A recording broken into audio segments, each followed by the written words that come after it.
어제 말씀에서는 아가서 1장부터 2장 7절까지의 말씀을 보았습니다. 아가서의 말씀을 쉽게 저희가 나누기가 쉽지 않은데 이 아가서의 말씀은 누가 보아도 아름답고 또 그 이름만 들어도 고귀한 한 남성과 또 검은 피부와 볼품없는 그러한 모습 속에서 항상 스스로에 대하여서 어떻게 보면 꾸미고 다른 사람들에게 나는 이래요 꾸미기 바빴던 그러한 여인간의 사랑, 그러나 그 고귀한 연인의 그러한 사랑을 알게 되자 그 여인의 그러한 마음 점점 쉼을 얻어가게 되는 것을 우리가 어제 말씀 속에서 보았습니다. 오늘 말씀 우리 8절 말씀을 보면 내 사랑하는 자의 목소리로구나. 보라, 그가 산에서 달리고 작은 산을 빨리 넘어오는구나 라고 이렇게 말씀을 합니다. 저희가 아가서의 말씀을 볼 때 그냥 성경의 말씀 저희가 이렇게 쓰여져 있긴 하지만 성경이 어떤 성경 같은 경우에는 시로 쓰여져 있는 것들도 있고 어떤 경우에는 이야기체로다 이야기같이 쓰여져 있는 것도 있는데 이 아가서는 시입니다. 그래서 이 시 안에 드러나 있는 이 사람들의 마음을 아는 것이 굉장히 중요한데 8절 말씀에 보면 굉장히 아름다운 시 같습니다. 저도 제가 시를 잘 알지 못하는데 이 말씀을 보게 되면 굉장히 그 마음이 나타나요. 내 사랑하는 자의 목소리로구나. 근데 그 목소리를 이 여인한테 직접 이야기하지도 않습니다. 그 남자가 보라, 그가 산에서 달리고 작은 산을 빨리 넘어오는구나. 산을 막 넘어오면서 막 기뻐갖고 막 즐거워갖고 이렇게 노래를 부르든지 환호성을 하든지 이름을 아마 부르는 것 같습니다. 그러니까 그 소리를 그 여인은 듣고 내 사랑하는 자의 목소리로구나 하고선 이렇게 표현하는 거죠. 그런데 또 이렇게 달려오는 그 남자의 그러한 발걸음 어떻습니까? 산을 막 달리고 작은 산을 막 넘어서 오는 그러한 모습들. 저도 이 말씀을 보니까 제가 예전에 저의 그 아내하고 만났던 그러한 느낌도 생각이 나고 막 쿵당쿵당 하였던 그러한 모습들이 느껴지기도 합니다. 9절 말씀을 보면 내 사랑하는 자가 어떠한 자인지를 이렇게 이야기하죠. 내 사랑하는 자는 노루와도 같고 어린 사슴과도 같아서, 이렇게 산을 막 넘어오니까 노루와 같이 어린 사슴과 같다라고 이야기합니다. 실제로 다 그 어제 말씀에서 엔게디라고 이야기했었는데 엔게디가 게디의 셈입니다. 엔이 그 셈이고 게디가 그 게디라고 하는 사슴인데 엔게디에 가게 되면 진짜 사슴이 굉장히 많습니다. 진짜 사슴이 굉장히 많고 그 깎아지르는 이런 절벽 같은 데에서 사슴들이 막 조그만 새끼들도 막 거기를 막 이렇게 다니는데 위험해 보이는데 잘 다녀요. 정말 잘 다녀요. 그러니까 이 남자가 노루와도 같고 어린 사슴과도 같다라는 그러한 이야기는 이러한 뛰어다니는 그 사슴을 본 것입니다. 노루와도 같이 어린 사슴과도 같이 막 그 사랑하여서 막 뛰어서 오는 그러한 모습. 그리고 와서는 어떻게 합니까? 우리 벽 뒤에 서서 창을 들여다보며 창살 틈으로 엿보는구나. 사랑스러운 그 여인의 모습을 보기 위한 그 남자의 그 고귀한 남성의 그러한 마음이 여기서 드러나고 있습니다. 지금 이 여기까지는 이 여인의 그러한 노래라고 한다면 우리 10절 말씀 우리 그 이후에는 이 도착한 남성, 산을 넘어서 오고 작은 산을 넘어서 오고 막 노루와 같이 사슴과 같이 뛰어왔던 그 남성이 와서 이제 그 여인에게 이야기합니다. 무엇이라고 이야기합니까? 나의 사랑하는 자가 내게 말하기를 나의 사랑, 내 어여쁜 자야, 일어나서 함께 나랑 같이 가자. 나의 사랑, 내 어여쁜 자야, 일어나서 나와 함께 가자. 왜 그렇습니까? 이제는 겨울도 지나고 새로운 계절, 비도 그쳤기 때문입니다. 이 이스라엘 지역은 지중해 기후인지라 우리나라는 여름에 많이 비가 오지만 이 지중해 기후 같은 경우에는 그 겨울에 많이 비가 오잖아요. 그러니까 겨울에 계속 비가 오고 특별히 한 10월 저희로 따지면 딱 저희 추수감사절 그때서부터 이제 비가 오기 시작해갖고 그때가 장막절 때입니다. 그때서부터 비가 오기 시작해갖고 6월절 지나서 한 15일 그 정도까지 비가 오는데 이게 이른 비하고 늦은 비가 바로 그겁니다. 그래갖고 이른 비하고 늦은 비 사이에 비가 오는데 1, 2월 달, 12월 달 이때가 굉장히 많이 비가 옵니다. 아마. 근데 그 비 속에서 제대로 구름에 이렇게 뒤덮여 있는 그러한 하늘을 보고 우중충했었는데 이들이 겨울도 지나고 비도 그쳤기 때문에 이제 같이 가자라고 이야기하고 있는 겁니다. 그 풍광은 어떻습니까? 봄이 온 그러한 풍광은 여기 그대로입니다. 지면에는 꽃이 피고 정말 이스라엘 광야에 꽃이 피는 때가 바로 이때입니다. 비가 그치게 되면 온갖 꽃이 이곳저곳에 막 피어 있습니다. 아네모네라고 하는 그러한 그 들에 핀 백합화들, 또한 이름 모를 그러한 보라색 꽃들, 하얀색 꽃들, 이스라엘 사람들 막 이 봄에 꽃놀이 다닙니다. 2월달, 3월달에 꽃놀이 다니는데 지금 같이 꽃놀이 가자고 하는 것도 같아요. 지면에는 꽃이 피고 새가 노래할 때가 이르렀는데 막 그 새 소리를 들으면서 그 함께 가자라고 이야기하였었죠. 비둘기의 소리가 우리 땅에 들리는구나. 그리고 13절 말씀에서는 무화과 나무에는 푸른 열매가 익었고 성경에 보면 가장 먼저 열리는 열매가 바로 이 무화과 열매입니다. 예수님께서도 예루살렘 6월절에 들어오셔서 무화과 나무에 잎만 무성하고 열매가 맺히지 않는 그러한 무화과 나무를 보면서 저주하셨었잖아요. 그게 왜 그러는 거냐면 그때쯤에 잎이 무성해지면서 나무가 그 열매가 조금 이렇게 열리기 시작하는 때이기 때문입니다. 지금 봄이 와서 무화과 나무에 푸른 열매가 막 맺히고 있습니다. 그리고 또 어떻습니까? 포도나무에는 이제 조금 지나면 꽃도 피우고 향기가 이제 막 올라오죠.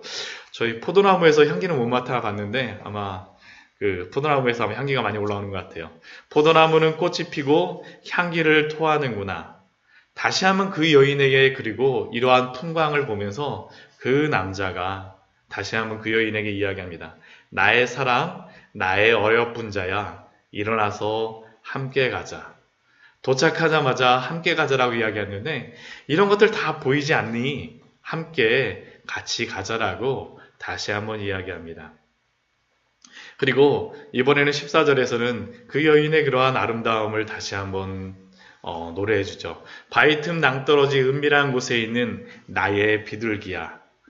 내가 내 얼굴을 보게 하라. 내 소리를 듣게 하라. 그 소리는 어떻습니까? 내 소리는 부드럽고 내 얼굴은 아름답구나. 어쩌면 지금까지 이 여인 같은 경우는 이제 봄이 오게 되면 포도나무 이제 막 꽃이 피게 되면 어떤 생각하겠습니까? 그 전에 오빠들이 포도나무 지키기가 얼굴 시커멓게 됐다는데 야 이제 또 포도나무 열리게 되면 또 그 밭에 가고 포도 키워야 되겠구나 뭐 해야 되겠구나 고민하고 있는데 이 남자가 와서 이 여인에게 이렇게 이야기하고 있는 거죠. 나의 비둘기야. 내 얼굴을 보게 하라. 내 소리를 듣게 하라. 내 소리는 부드럽고 내 얼굴은 아름답구나. 나의 어여쁜 자야. 일어나서 함께 가자. 그런데 이것이 바로 그리스도가 우리에게 향하여서 가지는 그러한 사랑이 아닙니까? 우리가 예수 그리스도를 만나기 전에 우리의 염려와 고민으로 낭망하고 고민하고 있을 때 어쩌면 이 여인이 오빠의 등살에 못 이겨서 포도원에 갈 생각에 한숨을 쉬고 있을 때 함께 가자라고 이 남자가 이야기하는 것처럼 예수 그리스도가 우리의 인생에 오셨을 때 봄이 시작되지 않습니까? 겨울이 끝나고 봄이 왔으니 같이 가자라고 하시는 그러한 말씀. 스스로 우리가 보기에는 한심스럽고 부족해 보인다 할지라도 우리 얼굴뿐만 아니라 목소리조차도 부드럽다라고 하는 그 여인과 같은 그리스도의 그러한 사랑, 하나님의 사랑을 우리에게 말씀해 주시는 거죠. 로마서 5장 말씀에서는 하나님의 그 사랑에 대하여서 이렇게 말씀합니다. 로마서 5장 7절 말씀을 보면 의인을 위하여 죽는 자가 쉽지 않고 선인을 위하여 용감히 죽는 자가 혹 있거니와 세상에서는 의인을 위하여서 죽게 되거나 아니면 선을 위해서 용감히 죽게 되면 그 사람에 대해서 어떻게 합니까? 굉장히 칭찬하고 찬양을 하죠. 이러한 것들을 가끔 볼 때마다 인터넷에도 나오고 신문에도 나오고 그 사람이 굉장히 위대하였다라고 이야기합니다. 예전에 일본에서 죽었던 어떠한 의인 이수연 씨였었나요? 그렇게 하고 굉장히 유명하셨던 그러한 분들. 근데 우리 그리스도의 사랑은 어떻습니까? 그러한 사랑을 넘어서는 사랑이죠. 로마서 5장 8절 보면 우리가 죄인 되었을 때에 그리스도께서 우리를 위하여 죽으심으로 하나님께서 우리에 대한 자기의 사랑을 확증하셨느니라. 우리가 죄인일 때 그리스도께서 죽으심으로 하나님은 자기의 사랑을 보여주십니다. 또한 우리가 원수 되었을 때에 그의 아들의 죽으심으로 말미암아 우리로 하여금 하나님과 화목하게 하셨다라고 로마서 말씀에서는 우리에게 분명히 말씀하고 있습니다. 어쩌면 우리의 고민, 우리의 여러 가지 상황들로 인하여서 우리의 부족함들, 우리의 죄됨으로 인하여서 고민하고 있는 우리들에게 바로 이 아가서의 말씀과 같이 예수 그리스도가 우리에게 오셔서 우리를 부르시는 것은 함께 가자라고 하시는 그러한 말씀입니다.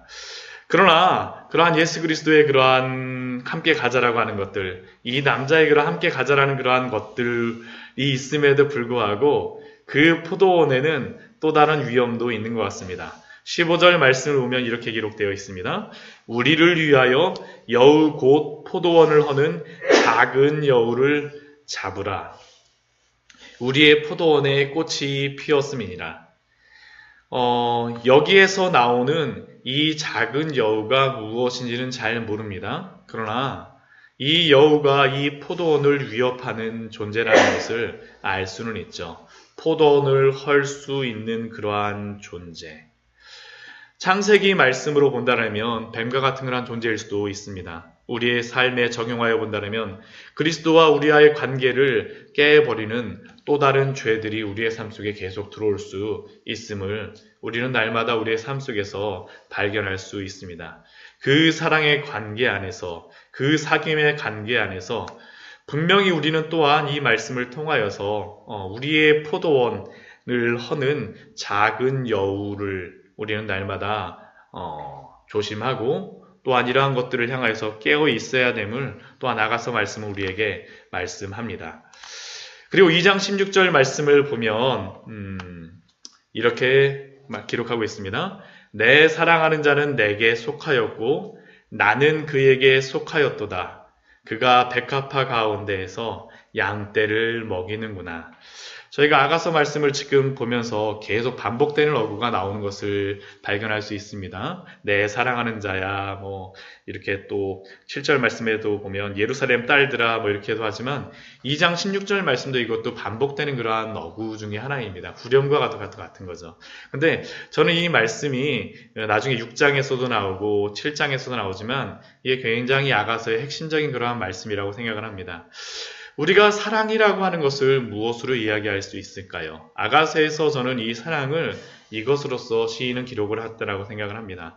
내 사랑하는 자는 내게 속하였고 나는 그에게 속하였도다. 이전에 자유롭게 행하던 우리의 인생 속에서 우리가 사랑을 하게 되면 어떻게 합니까? 그 사람에게 속하게 되죠. 내가 마음대로 살고 싶었던 그러한 삶의 그러한 자유함 속에서 내 자유를 절제하고 내 사랑하는 사람에게 진정으로 속하기를 바라고 또한 내 사랑하는 사람을 또 나에게 속하기를 허락하는 그러한 마음들. 16절의 말씀이 바로 그것입니다. 내 사랑하는 자는 내게 속하였고 사랑하는 사람이 나에게도 속하였지만 나도 그에게 속하였다라고 이야기하는 그러한 고백들. 우리로 따지면 결혼식 예식 때 검은 머리 팥불이 될 때까지 그렇게 이야기하는데 정말 팥불이 될 때까지 이 사람에게 속하여져 가는 그러한 모습이 바로 사랑이라고 할 수 있을 것입니다. 그리고 우리가 예수를 믿고 그 사랑 안에 들어가는 것도 바로 이러한 사랑입니다. 예수님께서 요한복음 15장 말씀에서 그 남겨질 제자들에게 마지막에 이렇게 말씀하십니다. 우리 요한복음 말씀을 같이 한번 찾아보도록 할까요? 우리 요한복음 15장 말씀입니다. 우리 요한복음 15장 말씀.